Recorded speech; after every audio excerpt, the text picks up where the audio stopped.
আজ খুব মজাদার একটা চিংড়ি মাছ রান্না করেছি। দেখুন কতটা লোভনীয় হয়েছে। এখন রেসিপিটা শেয়ার করব কিভাবে রান্না করেছি। আসসালামু আলাইকুম, ওয়েলকাম টু উর্মিস কিচেন। সবাই কেমন আছেন? নিশ্চয়ই ভালো আছেন। আল্লাহর রহমতে আমরাও ভালো আছি। দেখুন চিংড়ি মাছকে আমি ভালো করে পরিষ্কার করে নিয়েছি, আর এখানে একটা রক থাকলে সেটা ফেলে দিয়েছি।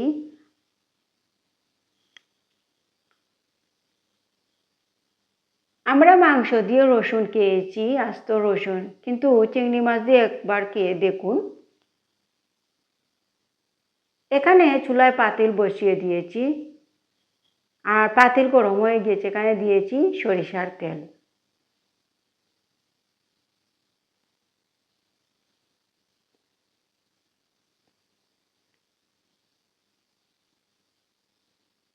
তেল গরম হয়ে গিয়েছে, এখানে দিয়েছি অল্প করে হলুদ।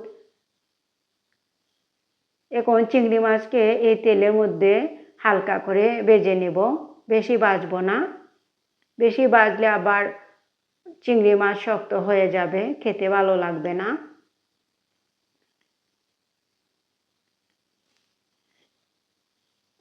এখন নেড়ে চেড়ে চিংড়ি মাছটাকে ভেজে নেব।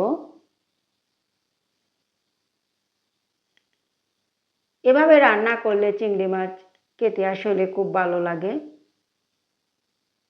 তেলের মধ্যে হালকা ফ্রাই করে নিলে খেতে খুব মজা হয়।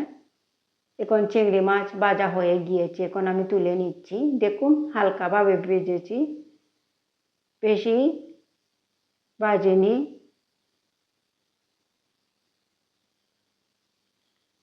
দেখুন চিংড়ি মাছকে তুলে নিয়েছি। এখন এই তেলের মধ্যে অল্প করে আবার তেল দিচ্ছি চিংড়ি মাছ রান্নার জন্য। দিয়েছি পেঁয়াজ কুচি। পেঁয়াজ একটু বেশি করে দিব এই রেসিপির মধ্যে।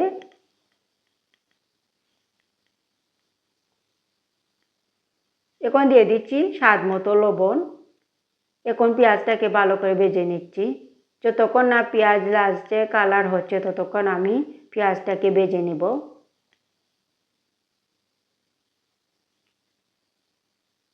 এখন কাঁচামরিচ দিয়ে দিচ্ছি, কাঁচামরিচকে দুই ফালি করে কেটে নিচ্ছি। একটু জাল জাল হলে আসলে তরকারি খেতে ভালো লাগে।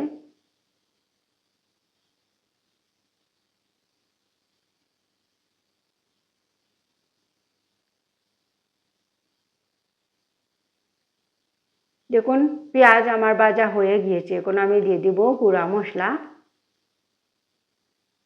এখানে দিচ্ছি 1 চামচ মরিচের গুঁড়া, 1 চামচ হলুদের গুঁড়া,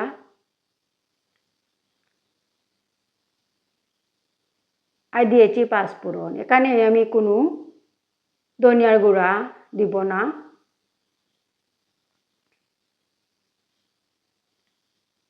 মশলা গুঁড়া মশলা দিয়ে নেড়ে চেড়ে দিচ্ছি, আর এখন দিয়ে দিচ্ছি একটু পানি যাতে পুড়ে না যায়।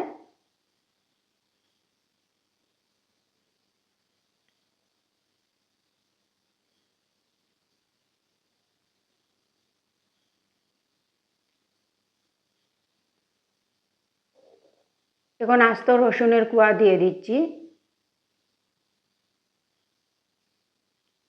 রসুনের কোয়া দিয়ে নেড়ে চেড়ে দিচ্ছি।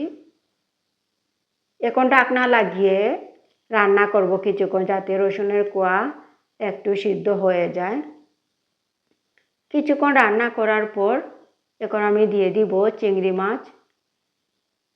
নেড়ে চেড়ে দিচ্ছি, আর এখন দিয়ে দিচ্ছি চিংড়ি মাছ।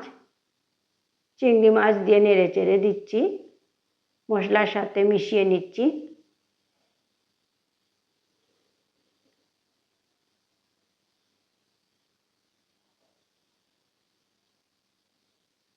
এখন দিয়ে দিচ্ছি অল্প করে পানি।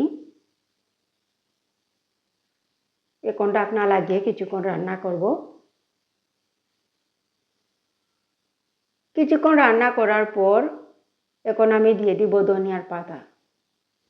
যে কোনো তরকারি ধনিয়ার পাতা ছাড়া আসলে খেতে ভালো লাগে না।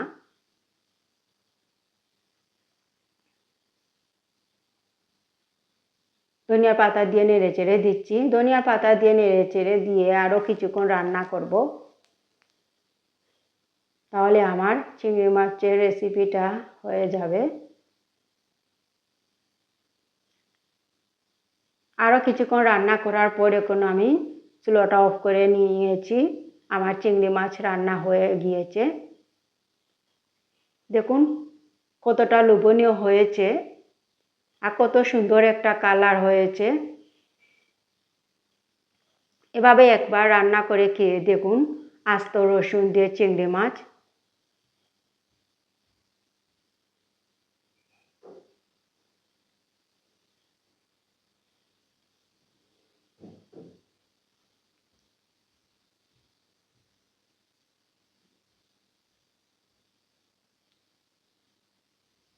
এখন মাটির প্লেটে পরিবেশন করব। দেখুন কত সুন্দর একটা কালার হয়েছে আর কতটা লোভনীয় হয়েছে। এভাবে একবার আস্ত রসুন দিয়ে চিংড়ি মাছ খেয়ে দেখুন, সবাই কিন্তু খুশি হয়ে যাবেন। সবাই ভালো থাকবেন। আল্লাহ হাফিজ।